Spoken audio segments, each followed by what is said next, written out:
Vivian didn't mourn St. Francisville, Louisiana. On the contrary, her memories kept watch against nostalgia. Still, she would never be used to the Fillmore's weather. She had anticipated mild and sunny.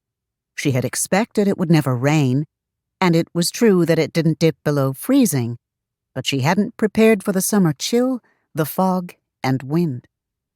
She'd waltzed outside to work in a sleeveless dress her first June there, dipped her toe onto the sidewalk, then swung right back around for her front door. She hadn't known a soul then who could have warned her. That had been 25 years earlier.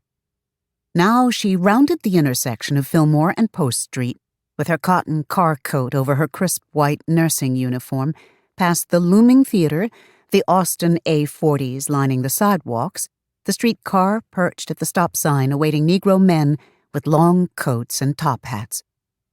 The bookstore let her know she was almost home, and she waved hello to Horace, who ran it. Then next door to Miss Edna, who posted the winning numbers just before dark, so the night ladies she ferreted out could anticipate their due. Mr. Gaines, the butcher, with the roaming eye. Miss Fox, with no teeth, who cleaned for them all in exchange for food. The beauticians at Gladys's were distracted, their gossip circling the parlor. But if they'd seen Vivian, they'd have called out her name, nearly inaudible beneath the dryer's hum. It was the people she'd just passed, who'd rebirthed her once her husband died. Vivian had begged Ellis to move her from Louisiana after a Klansman smashed her bedroom windows with shotguns and dragged her daddy to his death. Ellis had been her boyfriend then, but as soon as they crossed the state line, he'd married her, given her 3 children, then died. And she'd grieved, but her neighbors carried over stews and roast and potatoes and string beans. They bathed her children and greased the little girl's legs. More than that, they sat with her. When the pain was so deep she feared it would overcrowd her heart, they sat still beside her. If it hadn't been for them, she wouldn't have made it. And there were the others, of course. 2 of whom she waved to at the intersection of Webster and Ellis, one whom she didn't recognize. In any case, they were all middle-aged white men who worked for the city, whose bellies stretched past their gray flannel suit pants. They'd drive west from downtown every 2 weeks with their clipboards in their hands, their hats over their eyes, and they'd peer through half-drawn curtains and ask children to number their bathrooms, then list the family members who used them. They pretended to be nice enough, even nodding now as Vivian passed, before they made note of the trash spilling out of the neighbor's garbage can.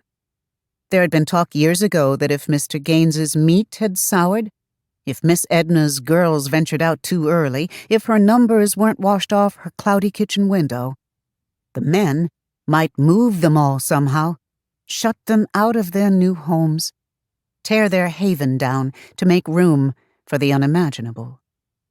But that talk had just been talk, ensconced in the city's incompetence. Anyway, Vivian never worried about it outright, for God had promised her latter days would be plenty. She was approaching the evidence of that same promise now. She could see her girls from where she stood, grazing her front steps in distinct positions of rest. Something about their lulls always heated Vivian up inside. "I thought I told y'all to set out that garbage before I got home," she called from half a block away, and the sound of her voice sent them shuffling, 2 across the stoop and 1 inside. They moved like they were synchronized, on stage somewhere, trying to convince an audience there was only one of them. Since she had them, it had been like that.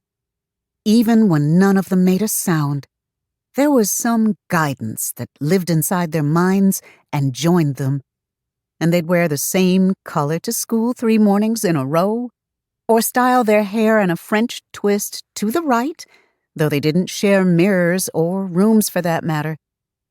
They didn't need to do so. They finished each other's jokes.